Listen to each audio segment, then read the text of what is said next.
ओम श्री चिन्मय सद्गुरवे नमः। ओम Kenopanishad Introduction. In Vedanta, the attempt is to reach and recognize face to face the subtlest of the subtle, the self. At that moment, the self vision is grosser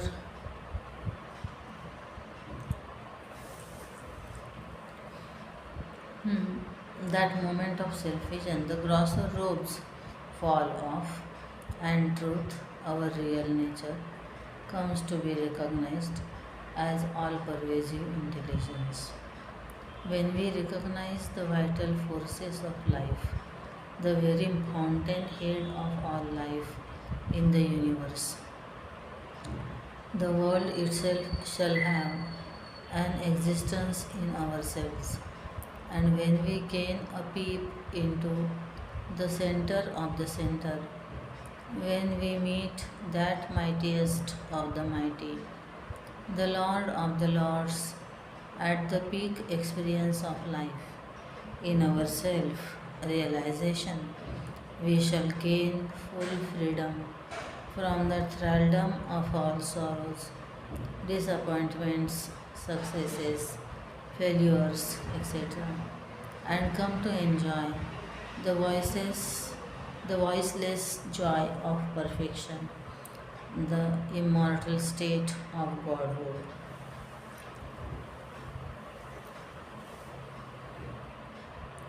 Earlier, I mentioned some of the fundamental grounds upon which the entire ground of Vedanta is built up. We find the subtlest of the subtle.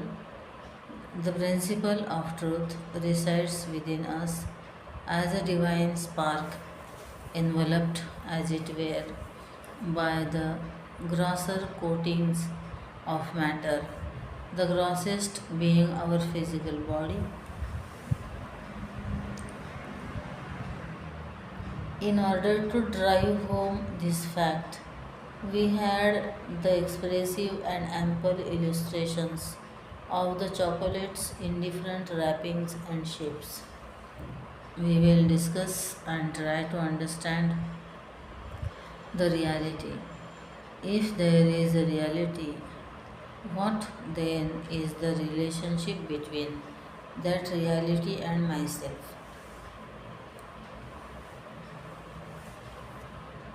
How and where do the names and forms that I see all around fit in the scheme of the all pervading entity, the truth? What is a jiva and the individualized, localized ego center? What is Jagat, the entire visible universe? What is God? Once we have full understanding of what these three Ishvara, Jiva, Jagat are,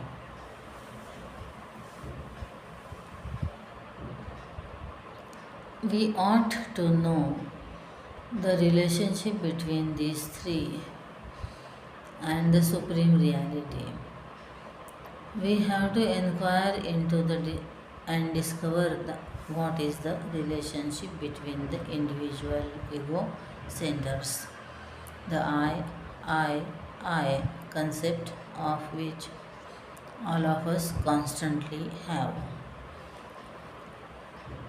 The sum total of all the intellect of all the jivas that are living in the visible world, the Jagat, is the conception of God, not our conception of a God as Rama, Krishna, Shiva, Christ, Muhammad, etc., but the total concept, the God principle. The particular incarnations, avatars, are only manifestations of the God principle. God is the total causal body Karan Sharir of the universe. We should now try to find out the relationship of the grosser to the supreme essence.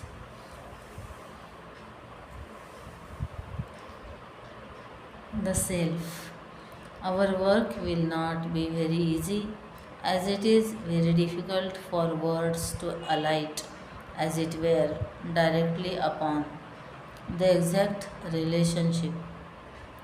Words are finite, and finite words cannot express fully the infinite. So, the method adopted in Vedanta to convey the knowledge of the self to the seeker is through examples or illustrations. Now, these illustrations are meant to point out one or two aspects of similarity and not all the aspects. It is often said in Vedanta that God, the truth principle, is like Akash, sky. It only means the truth in all pervasive and that it is untouched by or unconnected with any of the things that exist in it. Space has got no real connection with the outer things. Space, even if crimes be committed in it, ever remains serene and pure, nor does it gain its purity because of the yagas done, sacrificial ceremonies done in it. It is in these aspects of its subtlety, of its all pervasiveness, of its integral and essential purity that the Shastras say that the supreme reality is something like Akasha. We need not quarrel and come to hear splitting arguments about it. We should not understand from words such as Akasha that there is a sun and moon or clouds hanging like vapors in the absolute reality. These are not to be considered from the illustration. The example of Akash is only to point out one or two aspects of it. Similarly, in trying to find out the relationship between the world and God, the supreme truth, we are forced to adopt the suggestiveness, the suggestive meaning, or certain illustrations. Illustrations in themselves can suggest only a few aspects, but as we go on munching it mentally, as we apply our sharpened intellect and purified mind to it, as we go on doing what we call rotating the ideas in our own hearts, the illustrations yield to us their sacred juice or sweetness. The relationship that exists among the Jiva, Jagat, and God is explained by the example of a piece of cloth in which we have some decorative patterns embroidered by the very same threads, something like our bed sheets or tablecloths, which have got some embroidery on them made by the same thread. Now, therein we have a piece of cloth, we have threads passing in it, and the same threads have woven themselves into the patterns in it.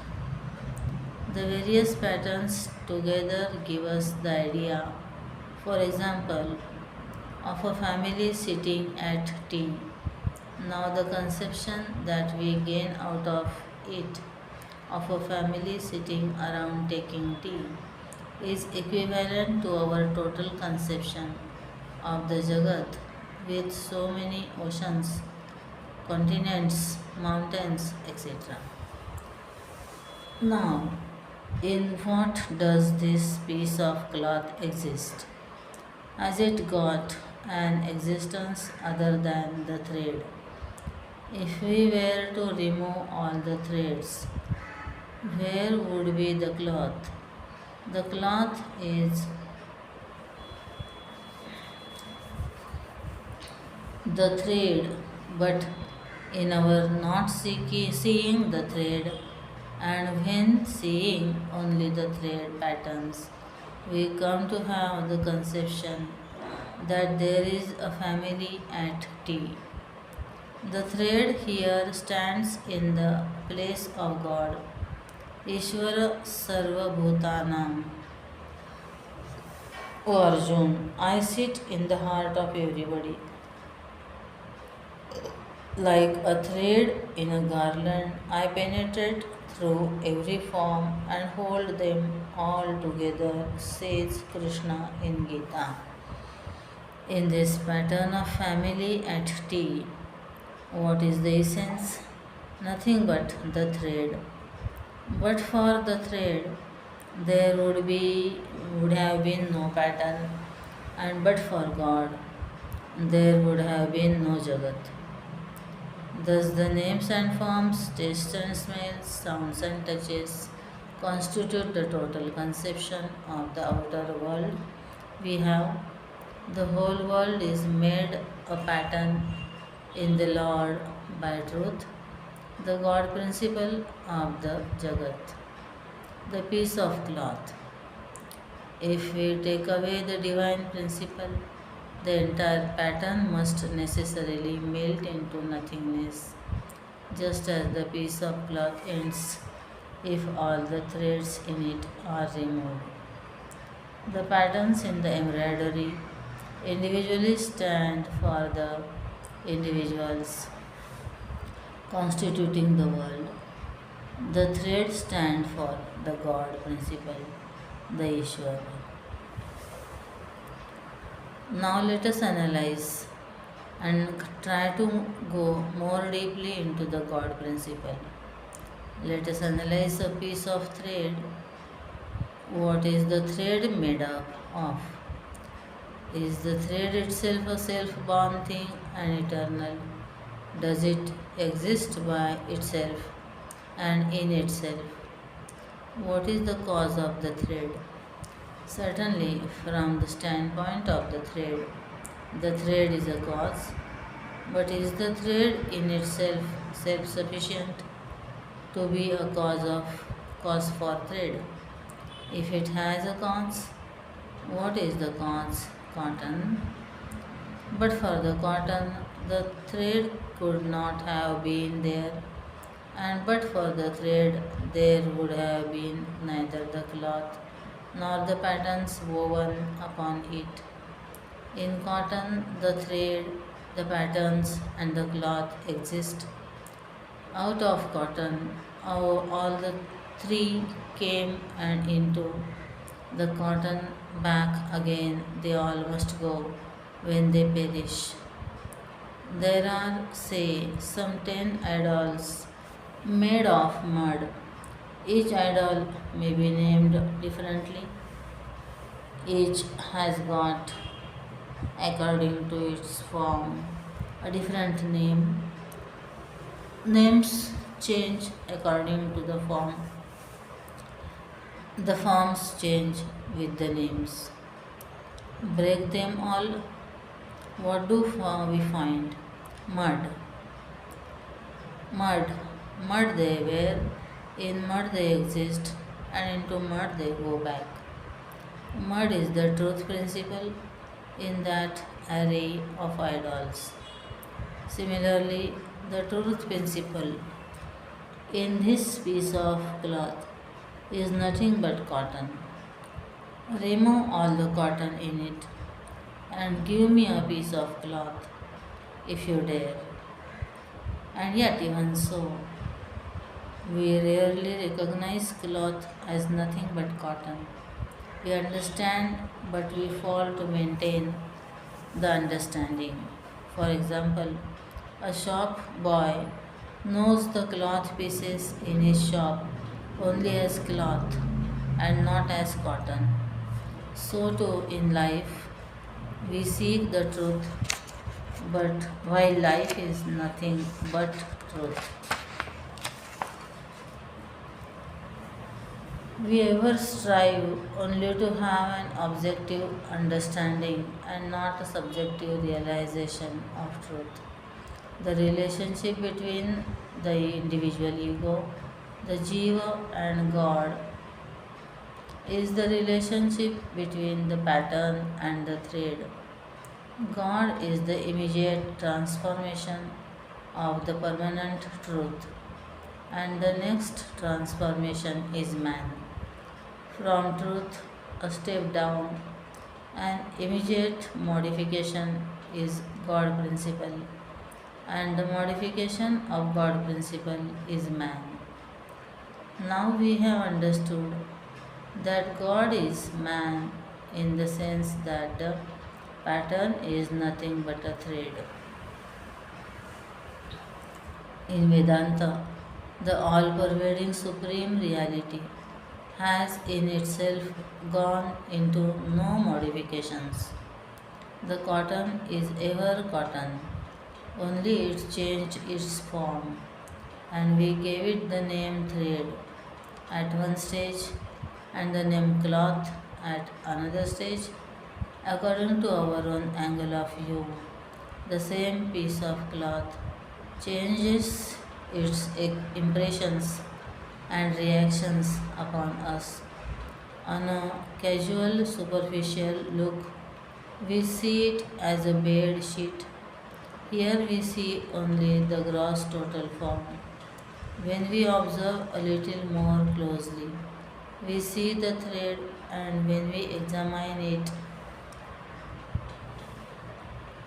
closer still, we gain the darshan of the cotton in it. Having seen the cotton, there is no difference between the plurality in the various patterns and the different kinds of cloth. According to our grossest of views, there is no unity whatsoever in the world of cloths, but when we start seeing the threads, our plurality is much reduced, and again our vision becomes the one homogeneous whole when we see that it is all cotton. So too the waves there, both the bubbles and the whirls in the ocean are all nothing but the ocean. The names change with the forms, but the fundamental truth remains the same. From the standpoint of truth, there is no difference, there is no plurality. In order to act up to his temperament, each person has been provided with a vehicle different from and a different body, different form, and a different body. And because there are different forms in the object, we call them by different names. Universal oneness is the truth principle. If we approach the world from the standpoint of truth, there is but the one reality. Thus, no relationship is possible between the individual, the world, and God, and the supreme eternal truth, because relationship connotes two things at least. If we sincerely seek the exact relationship between us and God, we have to conclude that there is no difference at all, just as there can be no difference between the thread and the patterns in an embroidered piece of cloth. Similarly, what is the relationship between gold and a gold ring? The ring is gold. What then is the hitch? What then is the relationship between me and God? I am God, but the hitch comes in with the misunderstanding which I entertain regarding who and what I am. realizing my real nature and looking out from within as the self. To me, the self, I am God. In order to achieve this state of full realization of the all pervasive supreme reality, it is an unavoidable step to seek the Lord through love and devotion. It is through interception of the Lord, Ishwar Bhakti, devotion, that one can realize the highest truth as himself. Without Ishwar Bhakti, no progress is possible, and not even a distant intellectual cognition of the truth is possible for the individual. It is an absolute necessity. It is an absolute necessity and unavoidable self training given by religion. The temple, the kirtan, and the satsang, these are unavoidable. Recital, the company of the devotees, holy people. These are unavoidable. So then, when we have once understood this divine relationship, it automatically produces in our mind a thirst to know more, and we continue our inquiries.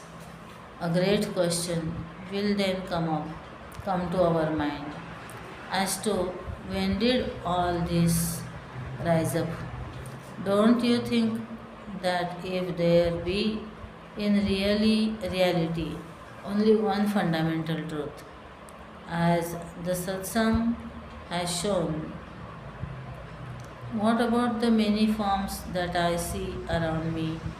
Vedanta does not say, don't worry, keep quiet. Vedanta gives maximum license for our intellect. If it explains the of the why and the how of creation. 100 similar questions face us as soon as we step into the pages of the Upanishads and try to follow the Shruti declaration. To seek an answer to all of them at one stretch would be a futile effort. We proceed with our studies, and as we progress onwards, many of our riddles shall get resolved by themselves and into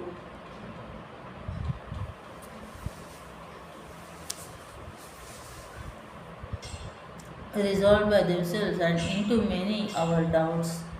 Light shall stream in from the grace of the Upanishad Rishis themselves. Vedanta never accepts that the Supreme has suffered any change in its eternal nature of oneness as a result of a mysterious trick of the mind. We have come to perceive and experience false plurality in truth, just as a traveler in darkness mistakes the rope for the serpent and the lamp post for the post.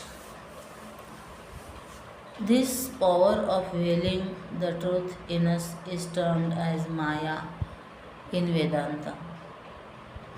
Law of Karma.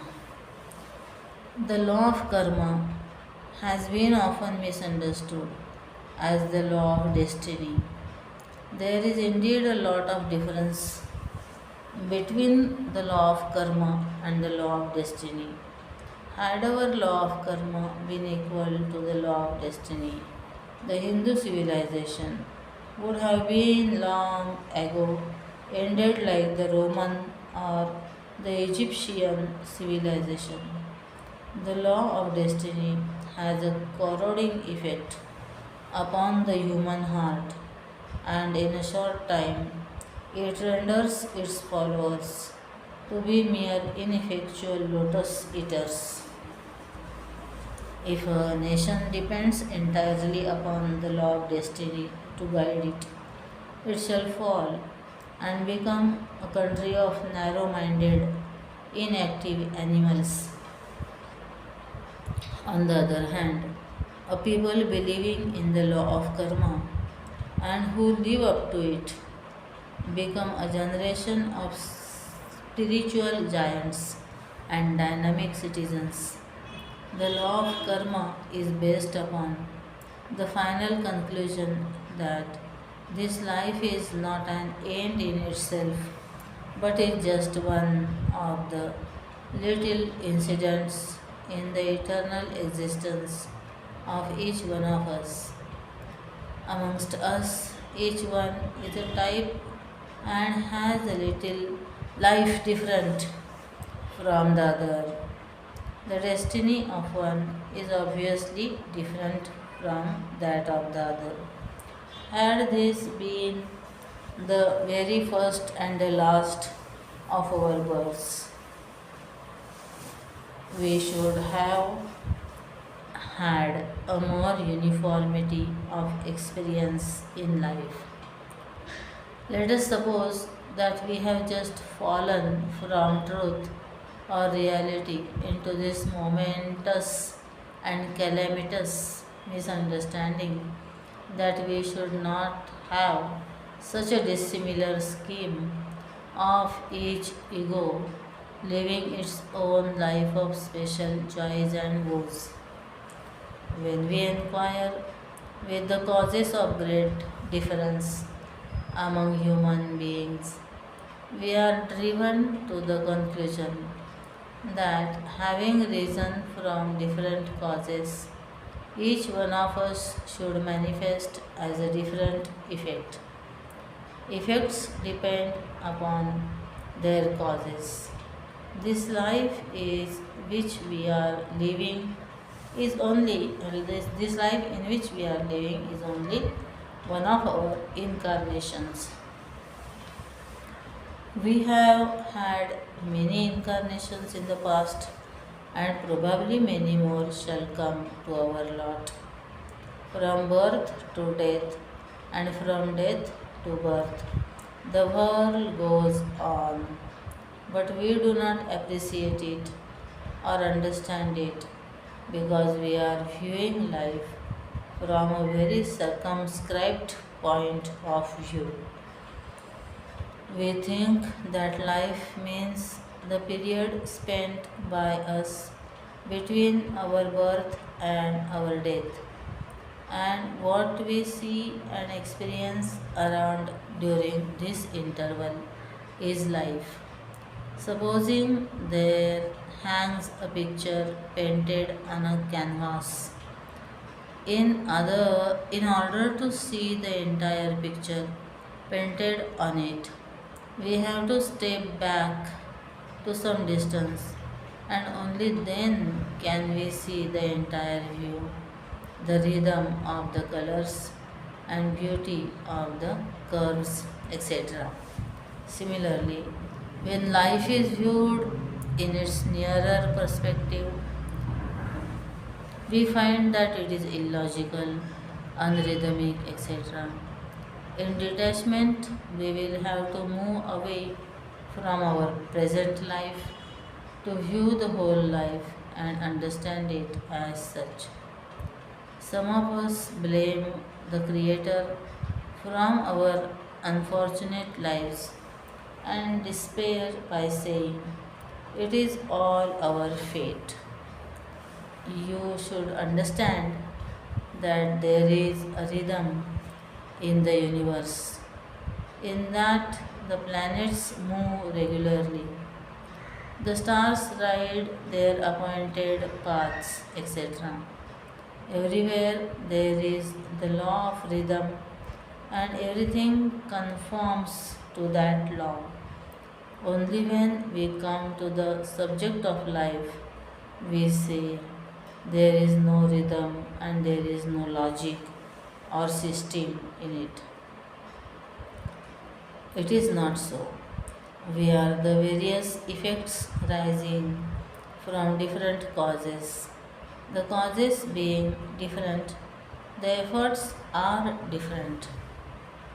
Thus, each of our actions of the past has its own reactions, and each one of us must have a treasure house of the entire past actions.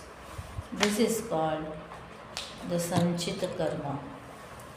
We all should understand that at the end of living, the fruits allotted for the life are called prarabdha. On departing, each should take the next form according to the pattern ordained by the ripened ones in our total sanchita karma. Let me explain it more clearly. Suppose I have a piece of land divided into plots. In one, I plant coconut seedlings. In the second, seeds of lady's finger. And in the third, mango seeds. In order to germinate, grow, and yield fruit, each seed would take its own time. This is very well known to us. Similarly, each of our action has got its own time limits for its function. Every action has got its own reaction. Certain actions give their reactions immediately, while others will provide their reactions only after an interval. To enjoy and suffer the reactions of the past actions, each one of us needs certain joys and sorrows, and in order to bring forth these required experiences, each one must have a definite field of one's own experiences. The word loka does merely indicate its generally accepted meaning, the world.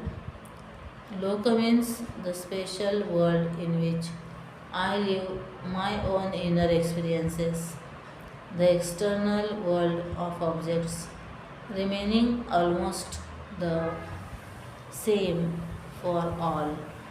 Loka etymologically means a field of experience.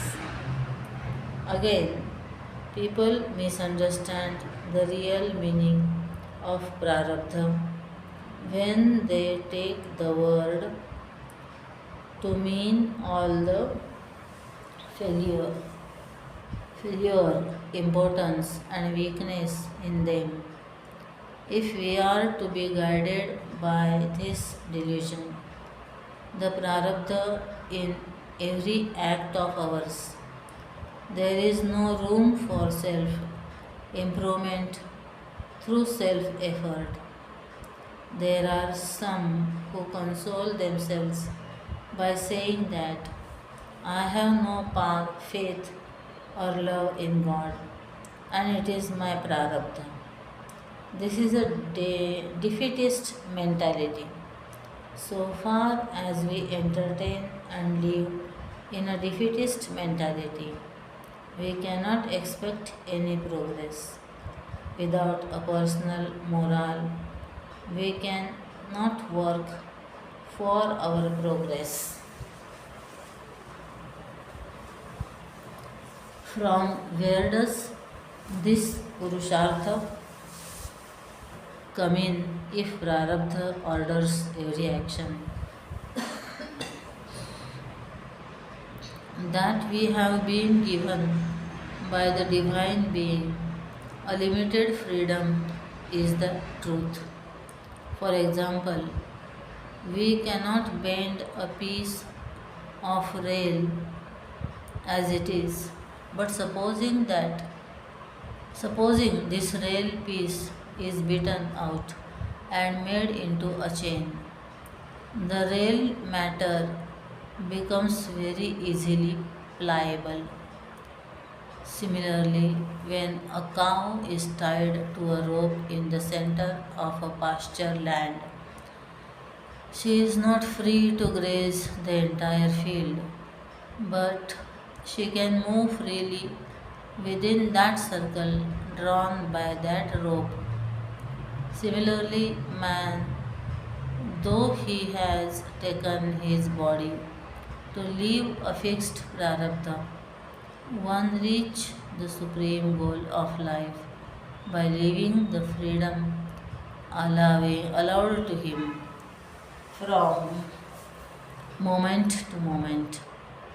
No doubt, we have come here into this world to enjoy and suffer for certain of our past karmas through the circumstances ordered by our prarabdha, and there is provision for us to discriminate and act rightly.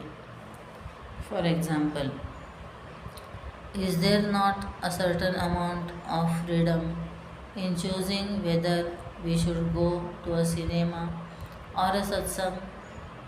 Every moment in our life, there is a challenge posed by these lines: shall I do this or shall I do that?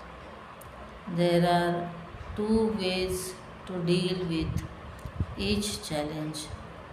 Two distinct paths are open to us: the path of the good and the path of the pleasant. We find ourselves from moment to moment standing at the junction of these two paths. Often we are at a loss to decide which path to pursue. There is a tussle between Satan and God in us at such a moment of trial. By adopting the path of the pleasant, man cannot get in the long run his full satisfaction.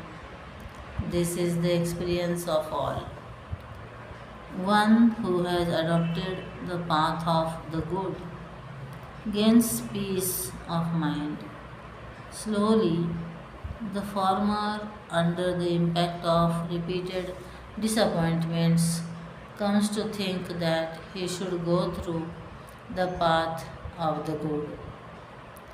The mind is made up of a soft matter, as it were. As each thought passes through it, an impression is left on the mind stuff like a scratch, and when similar thoughts are repeated, it deepens into a canal. Every subsequent thought wave has got a tendency to flow through that ready made thought canal. Thus, if the impression of the canal made is of good thought waves, then a good character is maintained and strengthened by the subsequent thought waves following irresistibly in that direction. Let us take an example of and examine the working of the mind. If you have got a tendency to get angry and want to put out that tendency, you should first of all feel sorrowful and repentant about it. Where then you will have already suppressed the anger to some extent. Of course, pent up anger will burst forth at a later date if you merely suppress it. But if you be intelligent, you should divert that anger energy into some other profitable direction. You should not succumb to the anger weakness, meekly saying, "It is my prarabdha." Carve out a new canal in your mind with repeated good thought waves. Repeat to yourself, I love all. I am very, very tolerant. Go on repeating the self suggestive thoughts. I am kind. I will give. I will never get angry. I am tolerant, etc. And in a very short time, you will observe that you have no anger at all in your mental makeup.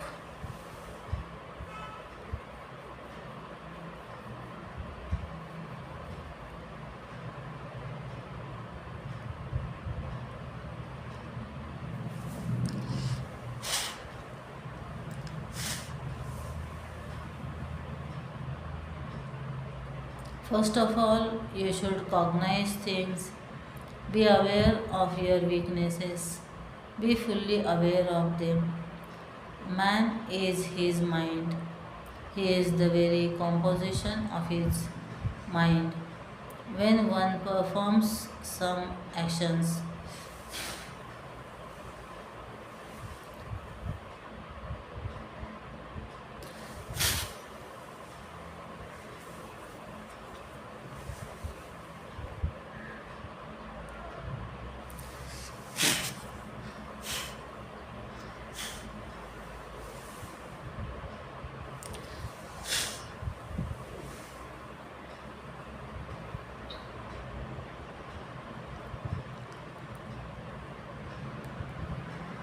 repeatedly, one's mind gets fixed with certain impressions. It is in a world of reactions related to the outer world of objects that we live. The quality of one's experiences depends upon the quality of the mind which one brings up to undergo the experience. The mind, being what it is ordered and set by the various impressions it has gathered in its different transactions in life. Thus, when we control and chasten the motives and thoughts in the mind, we purify it. Each moment of our life, we are not only living the fruits of the past actions, but also creating those for tomorrow. Each moment, we are preparing ourselves for the lives yet to come. Prarabdha is caused by the actions done in the past. It is only the very self effort of the past. So, if our prarabdha be a sorrowful one, now let us do such acts today so that we can now determine or order a happier life for us in the future.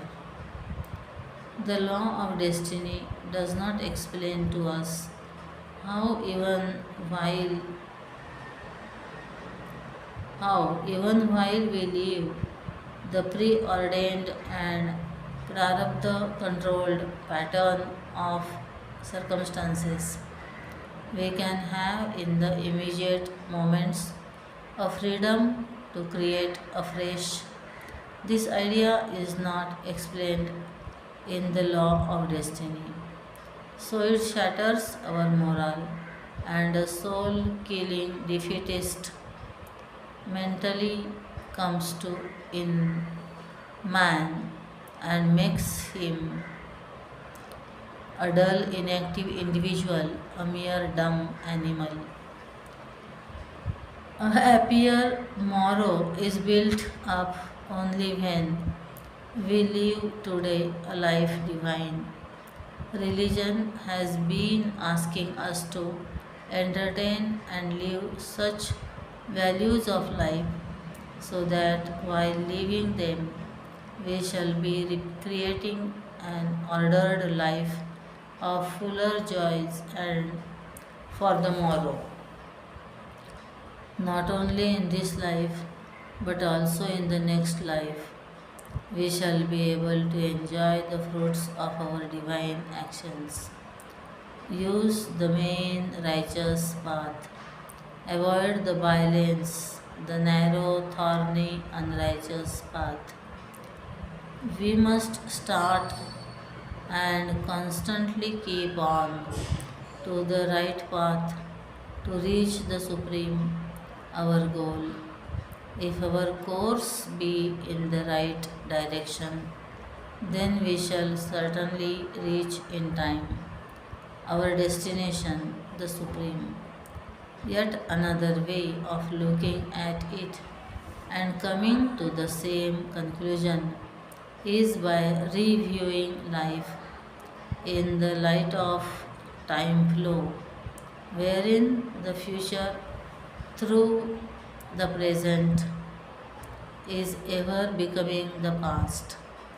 Anything that is how in the future must in time arrive to become the present and ere long should pass on to be of the past. We have already said that human intellect cannot rest without seeking the cause of things. This causation hunting urge in us is not generally investigated into seriously and thoroughly by the students. If we do so, we shall discover certain focus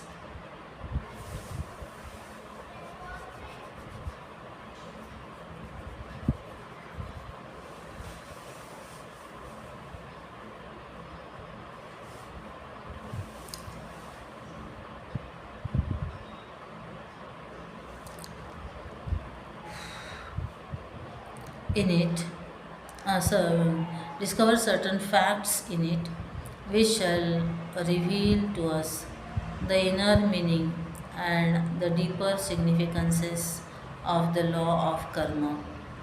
From the seed, the tree comes. The seed is the cause, and the tree is the effect. From cotton, the cloth is made. Cotton is the cause, and cloth is the effect. Now, in all conceivable examples, the cause is like the father of a child, anterior, and the effect like the child born posterior. With reference to time, father was in existence before the son was born. Cause is thus that which was, and the effect is that which is. The past causes the present will therefore cause the future. In short, it is therefore said that the future is not a mystery, an unborn miracle that man can wail, wait for its stunning revelations.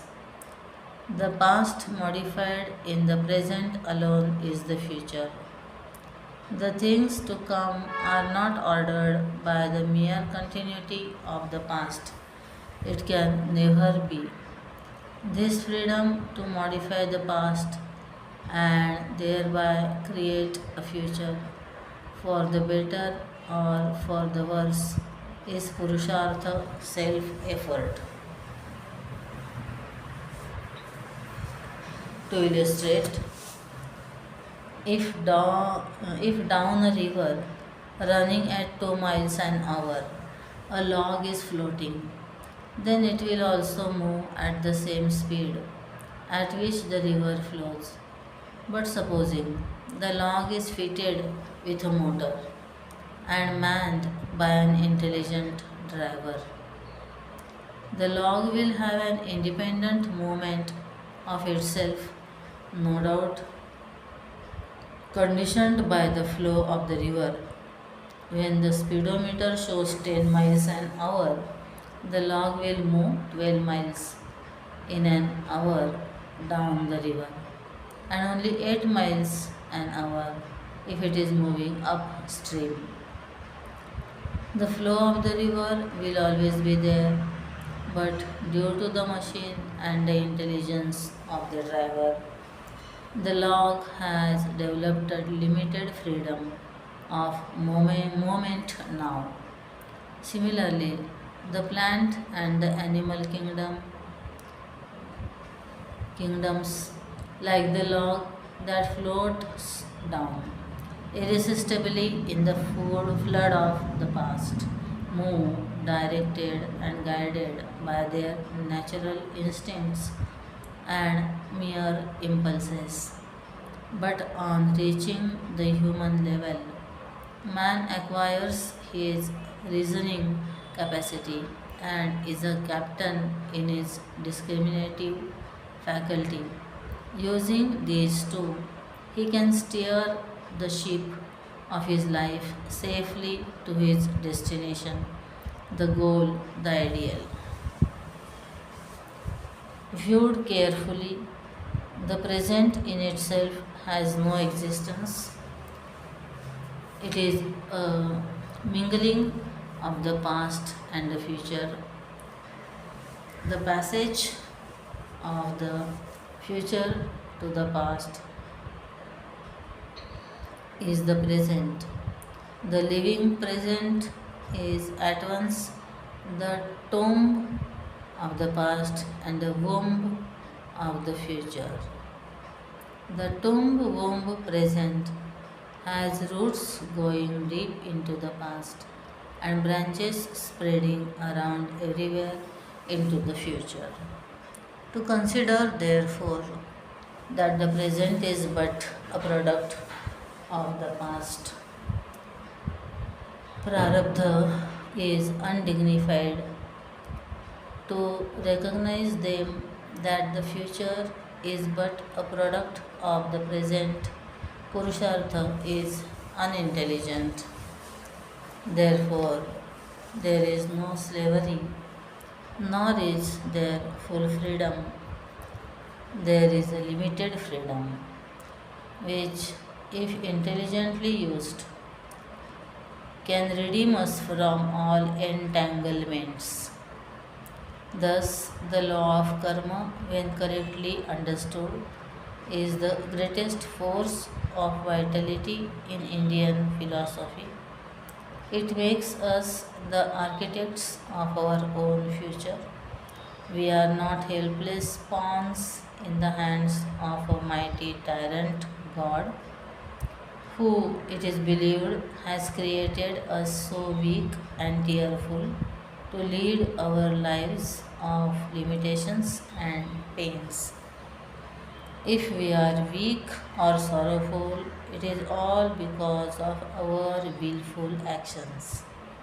In our ignorance, we in the past had pursued certain negative values of life, and like a Frankenstein monster, their fruits have come up now to give us the pattern of circumstances we are living today. Never mind, take heart. By living rightly today, the divine values of love, kindness, tolerance, mercy, etc., we shall order a noble pattern for our future. By careful self policing, detect the wrong tendencies in us, eliminate them through constant and willful effort, develop positivity, and thus come to be the God of your own future life. Be a God. The Upanishads. To the Vedantis, Veda is immortal and eternal. This statement must necessarily grate against the modern educated view. They shall certainly raise serious objections against such a dictatorial declaration. But when we examine the statement closer, we shall discover that it is not, after all, Such a dictatorial belief thrust upon the faithful from the Vedanta platform. The word Veda comes from the root Ved, meaning to know. Thus, Veda means knowledge. To say that Veda is eternal is not to claim indestructibility to the textbooks of the Vedas. The knowledge of the self is indestructible.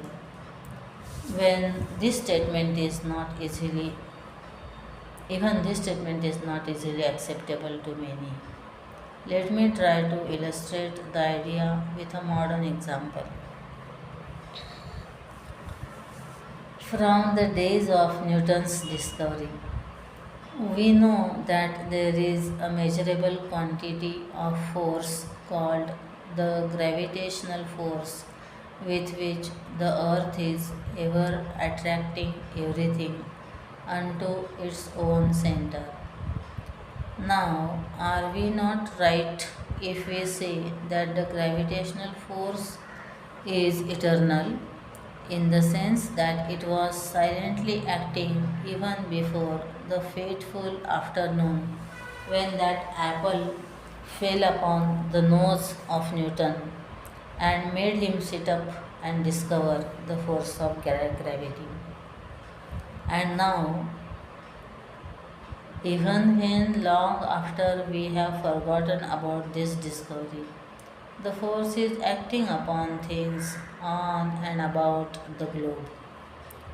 Just as this gravitational force, or for that matter, electricity or the energy content of each atom, is eternal, so too the truth discussed in the Vedas is eternal. It is not the way the textbooks.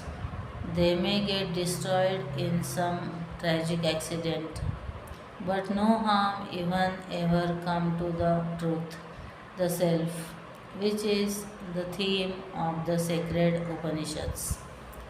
The modern educated mind is apt to ignore the authority of the teachings of the Upanishads and cry it down as a set of fantastic imaginations of the rishis.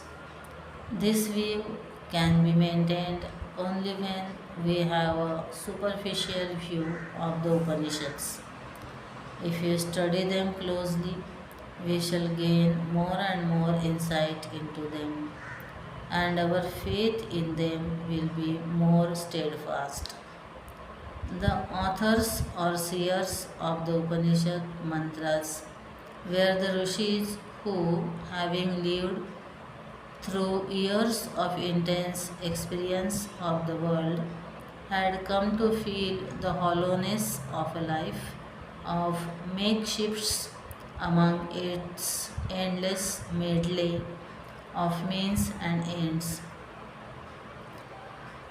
They, in the midst of life's sobs and sorrows, laughters and smiles, heard a call, the call from within, which had set them upon their pilgrimage of seeking the truth.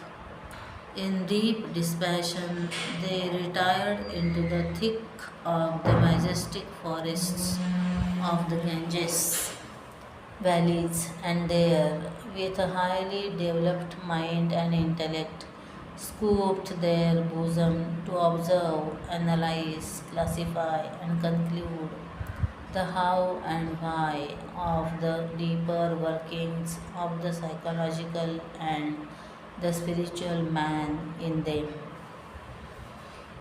These wisdom sparks, the findings of a lifelong specialized self effort, the Master handed down to his disciple, who also had reached them, just as he himself had reached the banks of Mother Ganges.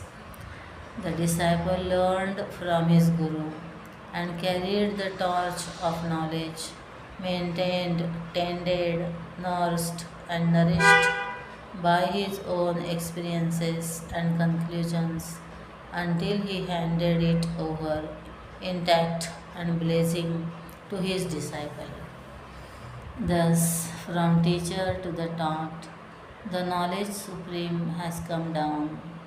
In each succeeding master, the self science gaining in authority and wealth of detail. These masterminds were so selflessly true to their pursuit after truth that they, in the thrill of their divine adventure, ignored even themselves. We have rarely any identity of these men left to us in the body of the Upanishads. In almost all the Upanishads, their authors are unknown. They, as it were, forgot to add their signatures to their masterpieces. To them, the discovery was all important, not the individual discoverer. They knew that man has but a few years of bubble like existence. They recognized the hollowness of personal fame and name. They sought immortality not in a plane of memory of the succeeding generations, but in a subtler plane of the eternal consciousness. Such a brilliant line of seekers, each crying the same truth, could not be false in any sense of the term. In their statements, probably in our times, a modern philosopher might sing a wrong note to earn wealth, to gain social recognition, to flatter his publisher, or to capture the fancy of the reading class. But to the Upanishad seers, no gain was a consideration sufficiently tempting to swerve into truth. Even the kings had no hold on them, for the seers lived in absolute freedom, detached from court life, and were in their inner perfections, devout nobilities, mighty in their powers of intellect, consummate in their renunciation, and thus truly kings of kings. They had the grit born of true knowledge to declare even to the mighty emperor that he was a sad worm, helpless and pain ridden, even poor and powerless. The details of their great self discovery were not thrust down on all. It was given out only to such mature minds who reached their presence hungry and thirsty for this knowledge supreme. We shall also observe that the teachers, though they vary in their expressions, in their lines of arguments, and their modes of approaches, all of them, without even a single exception, reach the same divine goal. The Upanishads are revelations, not the products of the individual mind and the intellect. By a long process of practice, control, and discipline, the mind and intellect are trained to soar into the higher realms of greater subtleties and to remain there in angelic poise and grace, in their very lightness at such dizzy heights of seeking and soaring. They seem to roll off into a vaporous nothingness. This is the fulfillment of all yogas. When thus the mind is sublimated, The faculty called intuition is awakened in man, and truth is realized intuitively by the seers and sages. The absolute truth is not imagined or rationally determined. It is intuitively experienced, it is ascertained. These sacred Upanishads are the cream of human achievements in life and form the third book in each of the four Vedas. Each Veda contains three books: the mantras, the brahmanas, and aranyakas. The first contain crisp words of secret potencies. The second comprises the apostrophes to the majesty, grandeur, and beauty of nature, and descriptions of the yagas and yajnas, and the third book contains the Upanishads. The very term by which the book containing the Upanishad is called Aranyak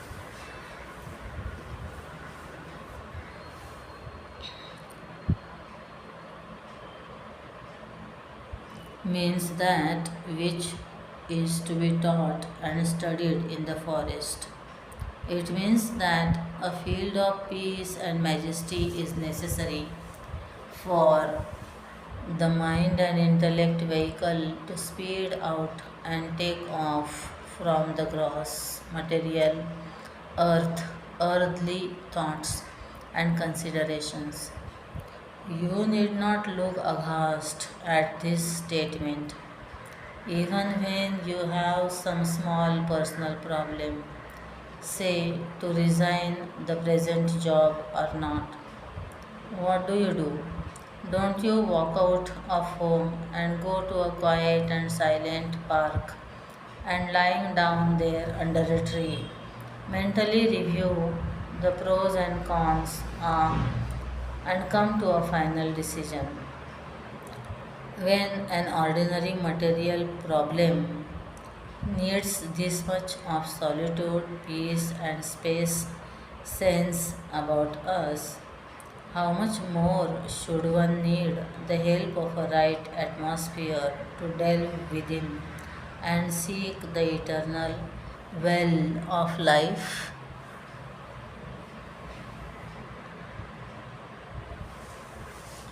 The entire Vedas were the early days, were in the early days handed down from teacher to disciple only by word of mouth.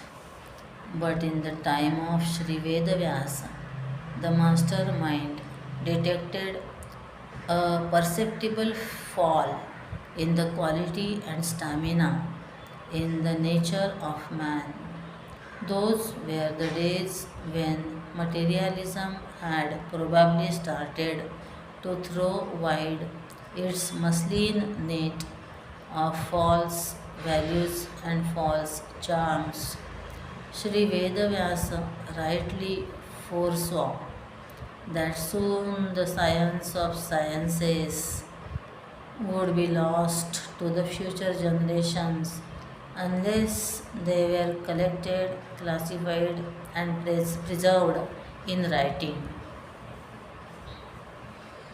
Sri Vedavyasa collected all the mantras then known to some scattered scholars, purified them, and edited them all into four great volumes: the Rigveda, the Samaveda, the Yajurveda, and the Atharvana Veda. Each Veda contains three books: the mantras, the Brahmanas, and the Aranyakas. The fit students who follow the Aranyakas for purposes of specialization went to the majestic settings of the thick forests on the banks of the Ganges. At the mere mention of retirement, we of the modern generation laugh at the idea. To us, retirement is running away Our ancients never ran away from life. On the other hand, we may say that we do not face life and its problems even with half as much faith, sincerity, honesty, and thoroughness as they did. This running away attitude is taken even today as of old by all men of deep thinking. It is only the dull and the animal who do not, and to them, life means only a stereotyped drudgery of continuous exertion, of earning, spending, sweating, toiling, craving and striving, sobbing, weeping, and smiling. To such a crowd of toilers, the marketplace is the hub of life, and retirement, study, contemplation, meditation, and self sacrifice are all foolish idealisms and mad actions. But they forget that in their own times they have men suffering from the same Rushi madness. Haven't we got them? What about the professors of the day? The scientists who are not mere duplicating machines of the older generation, but who are on the path of discovery, striving to strip nature and peep at her secret beauties. What about our artists and even politicians? Are they normal men? Are they not, in a deeper sense of the term, runaways from life? The absent mindedness of learned professors is too well known to us. The artists face suffering, insult, and privation, and though living in garrets, yet carry on with their noble inner profession, the constant pursuit of beauty. We ignore them, and they seem to ignore us too. An old man in shabby clothes was once observed to be sitting in the early hours of a morning near a wayside tank and throwing small pebbles into the water and watching the widening ripples. When an honest citizen saw the idler still at his pebble play late in the afternoon, his moral indignation was kindled.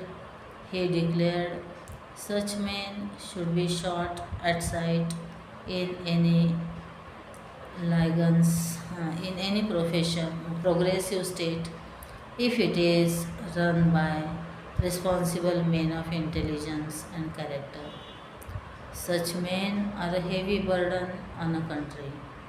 Today, many of the hasty utterances of the common educated men are almost as wide as the conclusion of the honest citizen. But it would be a lesson for us to know that both the citizen and the idler had in time died.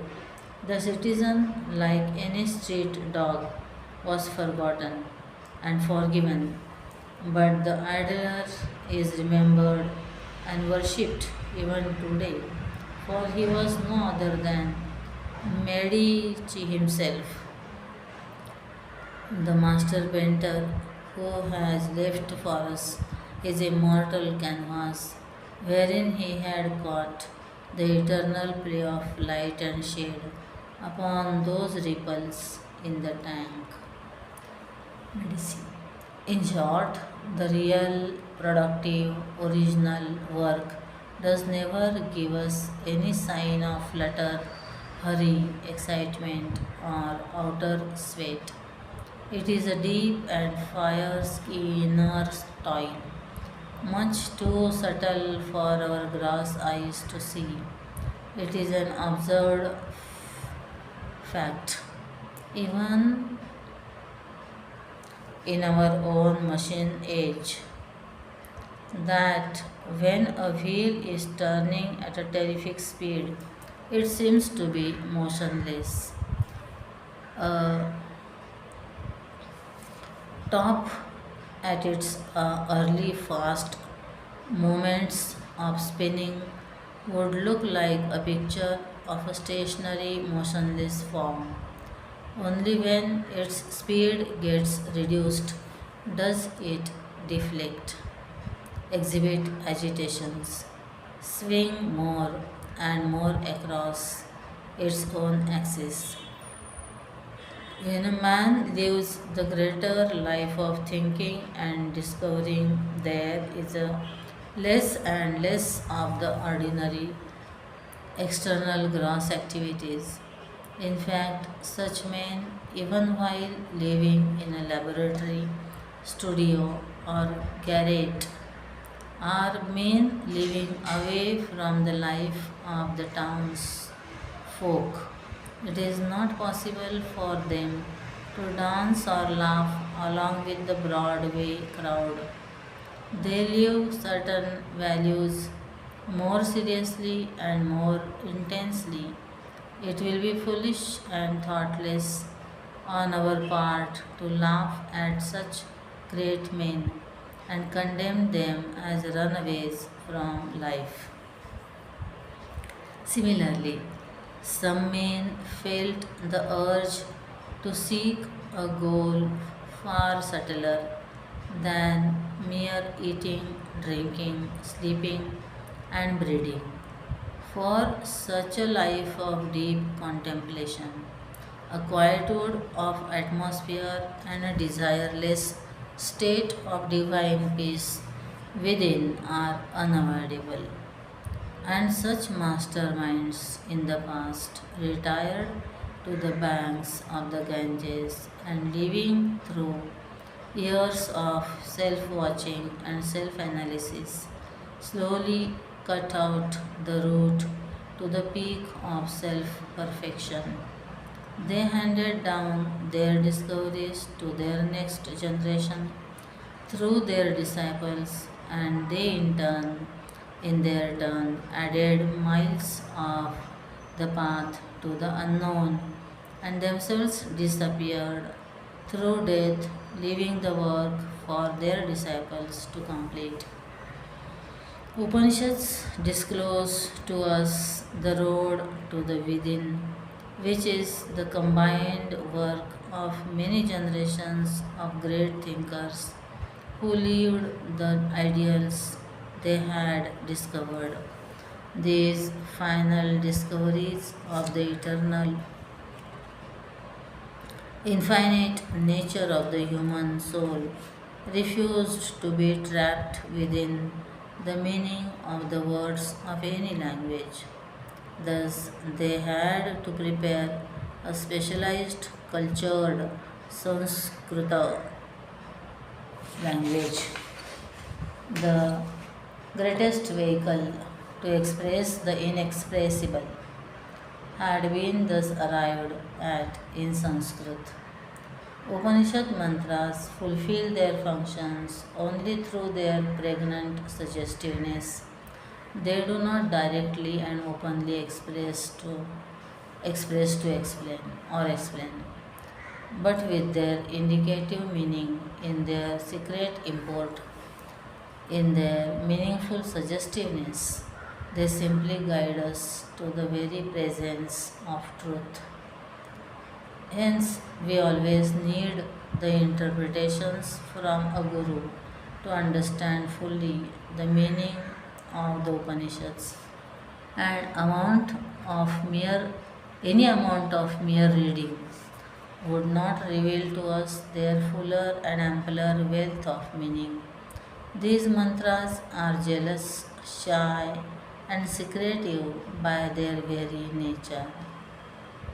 Not only do we need a teacher, but we, the taught, also must have certain special inner energy to concentrate and contemplate upon the subtler factors in our own makeup. This energy is gained only when we live a noble life of ethical and moral values. Be good, do good, be regular in your daily half an hour meditation. Maintain brahmacharya, try to get into the spirit of the Upanishad mantras as we go on exploring their inner meanings and implications. May in His Krupa we all come to gain at least a single moment's thrill of the Upanishad truth. Om Tat Sat. Chapter 1. We have by now discussed at length the place of the Upanishads in the Vedic literature, the end pointed out by the Upanishads, and the means advised by the Upanishads to achieve the end. We shall now try to study the method of teaching of the style adopted by the Upanishads. Upanishads are the various attempts made by different rishis to express the inexpressible. For this purpose, they, with patience and perseverance, have discovered a fit medium, a chastened, reinforced, tempered language, Sanskrit. Even this pregnant language of endless and inexhaustible sense and meaning fails to convey the knowledge absolute through its word meanings. Sanskrit indeed succeeds in explaining the inexplicable much better than any other known language. And yet, we must note that the success of Sanskrit language in explaining the inexplicable is due to the masterly suggestiveness of its words and phrases. The method of study of the Upanishads is different from the study of any known material science or the reading of novels. The study of science calls forth from the student certain special faculties of understanding and aptitudes of reasoning. For reading and enjoying a novel, certainly a reader must have some other external circumstances and quite a different mental approach altogether.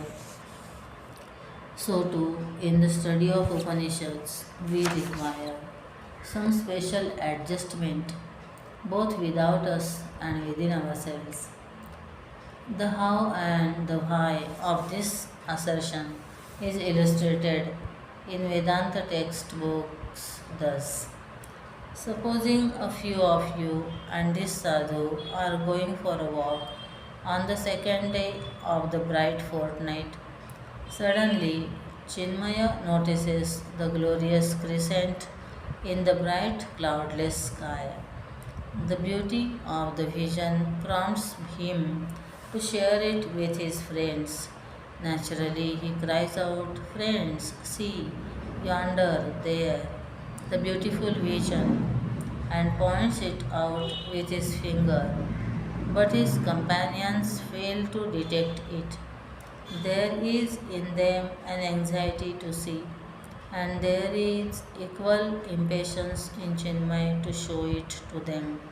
And since the sky is at that moment one homogeneous expanse of whiteness, the Swami finds it impossible to explain the position of the crescent with reference to anything other than itself.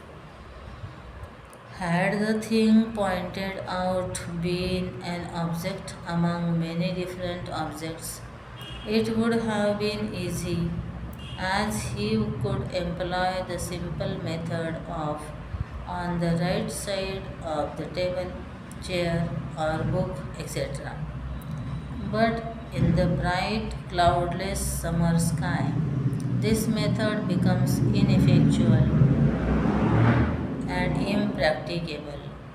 So, the only practical way left for the Swami is to start with something other than the crescent, even if it be a tree in the neighbor's courtyard. He says, friends, do you see that yonder mango tree? Do you notice the branch that goes directly to the north? There, on the top of it, do you see those two leaves?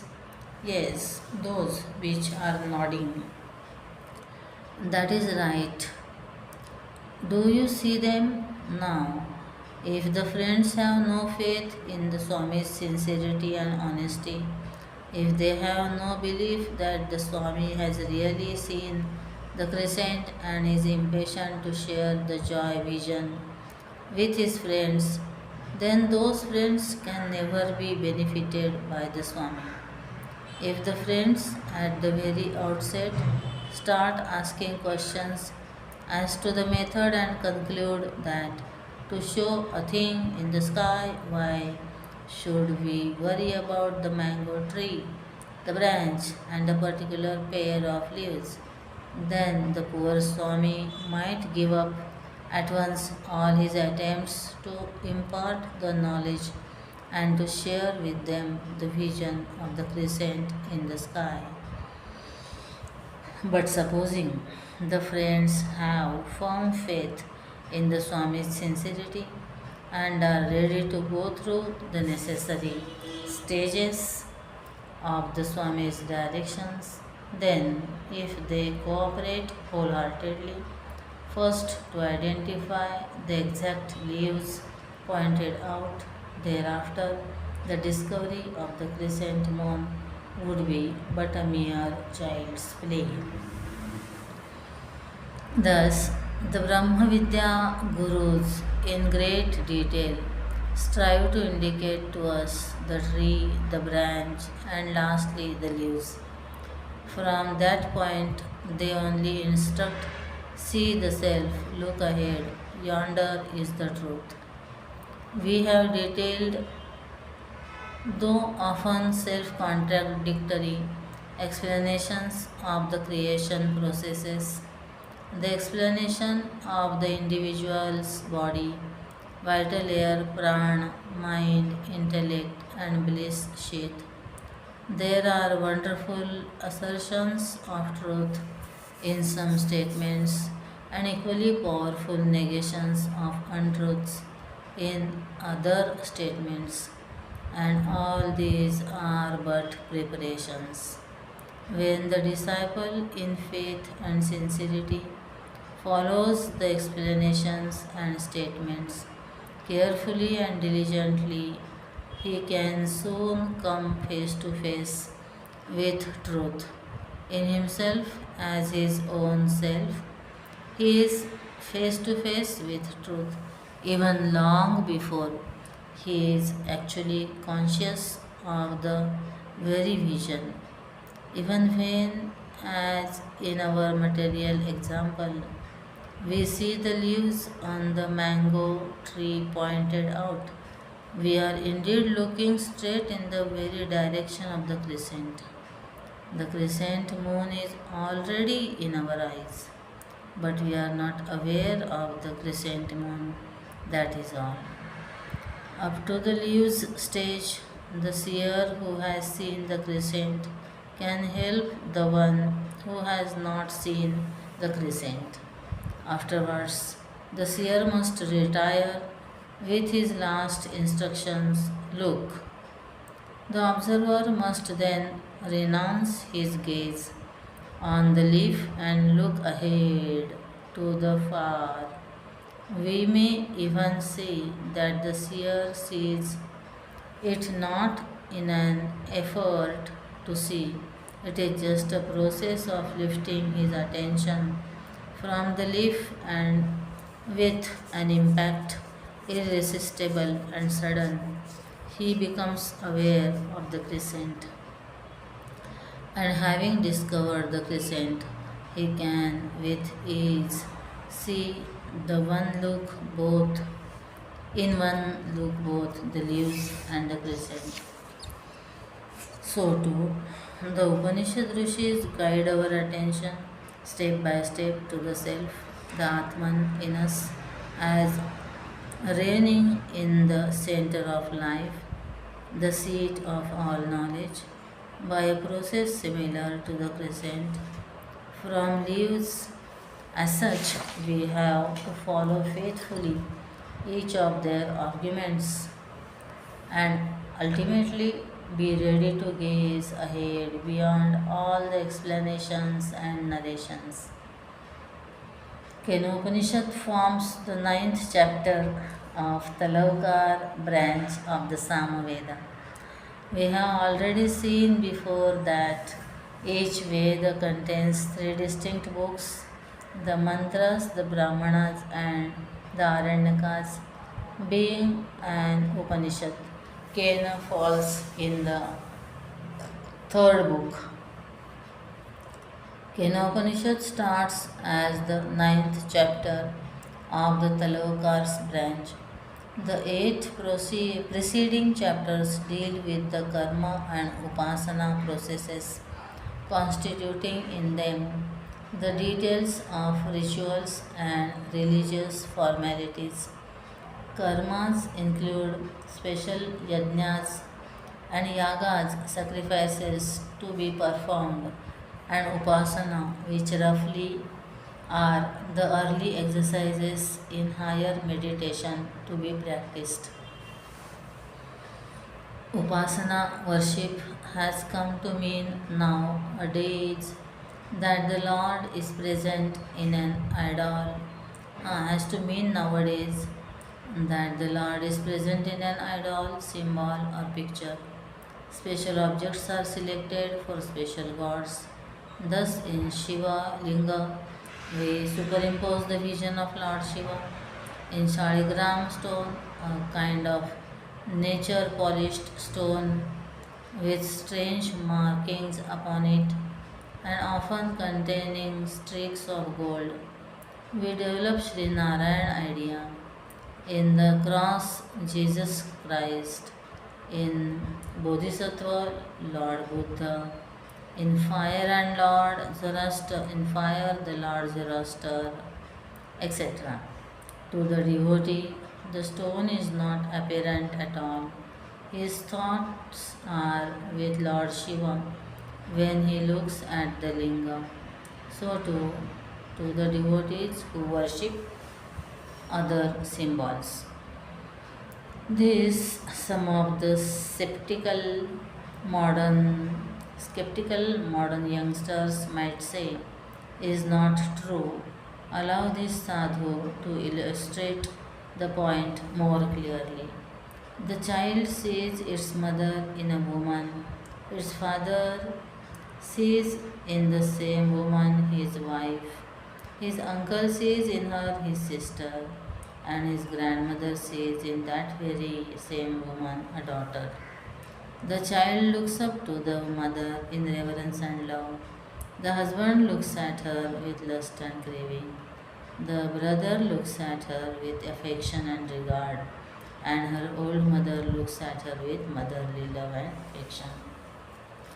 The woman remaining the same. Four different individuals have this thus seen in her four different entities, mother, wife, sister, and daughter. If this is possible and is daily done in life, is it madness for the devotees to see the Lord of his heart in the idol? Certainly, to the skeptic, it is only a stone and not the Lord. If this be madness in the devotee, we will be compelled to accept all living ones in the modern world as stark mad, and this would certainly be not quite acceptable even to those who cry down the law idol theory. Thus, a devotee sees the all full, all pervading Lord God principle in the idol. The sight of the idol lifts him from the planes of circumscribed ego and tunes him to the divine presence of love. He expands inwardly. Bhakti seems to be a later development. It is an achievement of the Puranas in the Vedic period. We had a generation of mankind more serene, unexcitable, calm, and deep. To them were prescribed the various upasanas. In fact, the Bhakti Marga path of devotion and the upasana processes are the same in their teaching application. Through upasana, also the upasaka attempts to gain a temporary escape from his circumscribed identity to the expanse of the universe. There are hundreds of upasanas prescribed in the karma chapters of the Vedas, one of which is prana upasana or the vital air worship. Here, the worshipper deeply meditates upon the breath in his own body as the very breath that vitalizes and keeps the entire community of living organisms vibrant with life. The individual's mind is thus trained to expand beyond the iron shackles of separative consciousness. The rituals and formalities, karma, are also a great help to self discipline. Man is essentially a creature of desires so long as he is in the mire of his own delusions. The Vedic seers, understanding the humanity intimately, prescribed these yajnas and yagas in order to cater to the yearnings and desires in man. In karmas, if karmas were performed with desires, the Vedas promise they will give us the greater joys of the world, of the mains, or the dead, and when karmas are performed along with upasana, the godly joys of the heavens. We must notice that these instructions in the Karma Kanda are not meant merely for the finite joys of the Pitruloka or the Devalokas only. The idea that when the merits earned through the actions are over, the consciousness, the individual will have to descend from both the planes of consciousness, the world of the mains and the dead, and the world of Indra, to this earth of sorrows and imperfections, is repeated in all the Shastras. After endless tossings between the world above and the earth, one gains slowly a certain amount of dispassion. Such growing ones are instructed to continue karma and upasana in a pure selfless spirit of God dedication, whereby the individual gains mental and intellectual purification and comes to entertain an urge to know and to become the peak of perfection, an eternal state of bliss, wisdom, power. The one as one thus grows in his inner purification, one gains greater and greater understanding of the hollowness of the outer world of sense pursuits. He understands that the very best which even the heavens could give is but ultimately sorrow ridden. Imperfections is the very stuff of the finite. Limitation is the canker that ever gnaws at the root of all pleasures and joys. Our mad, futile search hither and thither To gain eternal joy is as exhausting and suicidal as the mad gaspings in which the musk deer comes to die when it has run miles and miles of the jungle expanse, seeking after the source of the musk scent emitting from its own special glands. As the stupid musk deer, so also man is running through the endless maze of sense objects, earning, spending, acquiring, hoarding, wasting all, and striving for more, only to get himself exhausted. He ultimately dies by his own exhaustion without getting at the joy and satisfaction he is seeking. A child trying to catch the head of its own shadow moves forward and forward, but at each leap, the goal too moves as far away from it until at last it falls off the veranda of onto the courtyard. So too, man seeking a permanent joy among the impermanent things falls into his grave, alas. That deer, which knows that the source of the musk scent is within itself, shall no more run about and die in futile and meaningless exhaustion. The man who has recognized the truth that the source of all joy is within himself will no more strive and struggle in the meaningless dust, hustle and bustle, noise and nuisance of the broadways. To him, life becomes a hilarious, melodramatic scene and not a serious, fearful tragedy of his own impotence and failures. When a sadhaka with some years of unattached, selfless karma upasana gains an amount of subtlety and purity in his intellect and mind, he comes to realize the folly of his sensuous desires and yearnings. He refuses to be any longer an idiotic musk deer or a mere child in his actions.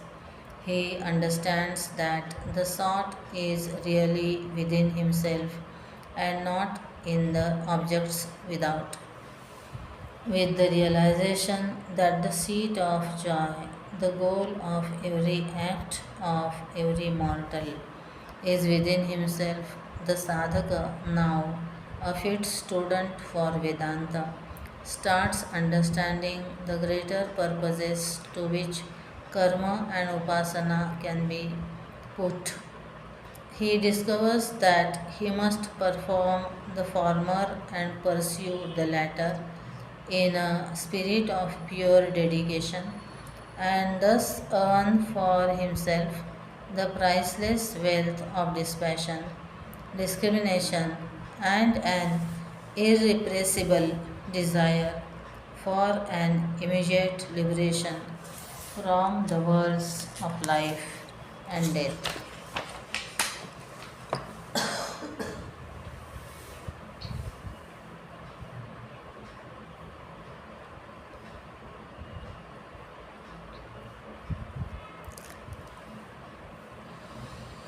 Invocation. At the very outset of the Upanishad, we have two important Shanti mantras. The peace invocation stanzas, lot of significance is attached to them. The first Shanti mantra says, Om Sahana Vavatu Sahano Bhunaktu Sahaviryam Karavavahai Tejasvinavadhitamastu Ma Vidveshavahai. Om Shanti Shanti Shanti.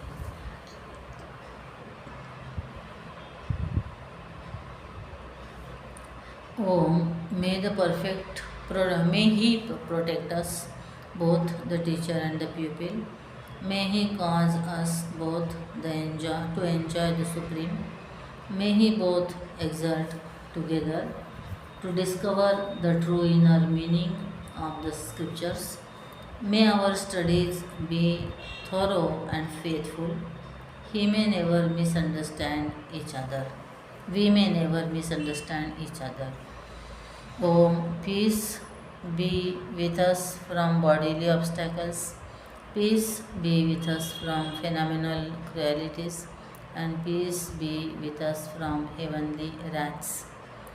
Om Apyayantu Mamangani Vak Pranaschakshushrotramatho Balamindriyani cha Sarvani Sarvam Brahmopanishadam Maham Brahma Nirakuryam Ma Brahma Nirakarot Anirakaranamastva Nirakaranam Me Astu Tadatmani Nirateya Upanishatsu Dharmaha Te Mayi Santu Te Mayi Santu. Om Shanti Shanti Shanti. Significance of uttering the word Shanti thrice is explained by Poojya Swami.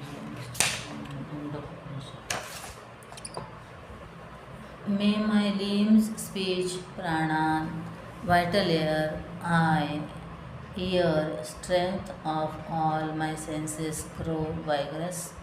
Everything is the Brahman of the Upanishads. May I never deny the Brahman. May the Brahman never spurn me. May there be no denial of the Brahman. May there be no spurning by the Brahman.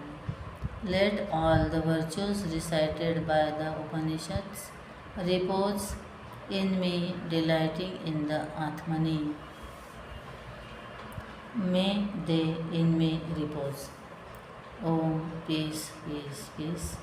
The first peace verse gives us an idea of the team spirit in which the teacher and the taught approached the venture of teaching and learning. In Brahma Vidya, no progress is possible without the active cooperation of the teacher and equally sincere cooperation from the taught. Hence, the special prayer, may we never quarrel with each other. This prayer seems to be especially imperative in the study of the scriptures, where chances for wasteful, useless arguments can lead us into the meshes of ruinous misunderstandings and wrong understandings of the Shrutis at every step. In the second peace chanting, we find how essential it is for a sadhak to build up a harmonious personality of all the physical, psychological, and spiritual entities in him. Spiritual path is not for the broken bodies, for the constricted hearts, or for the crumbled heads. Again, it is not sufficient if we pursue only the path. We must also invoke the constant grace of the Supreme. May the Brahman never spurn me.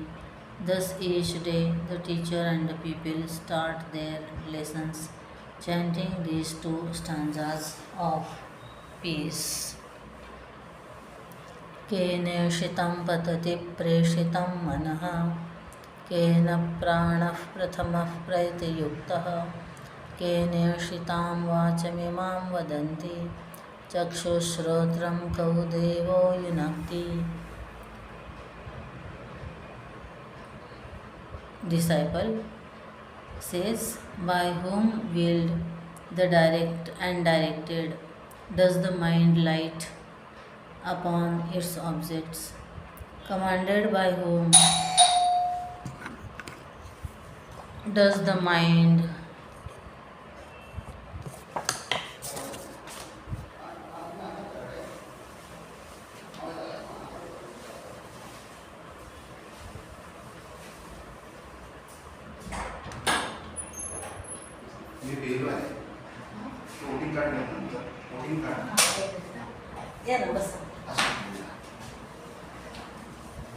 Om Hari Om.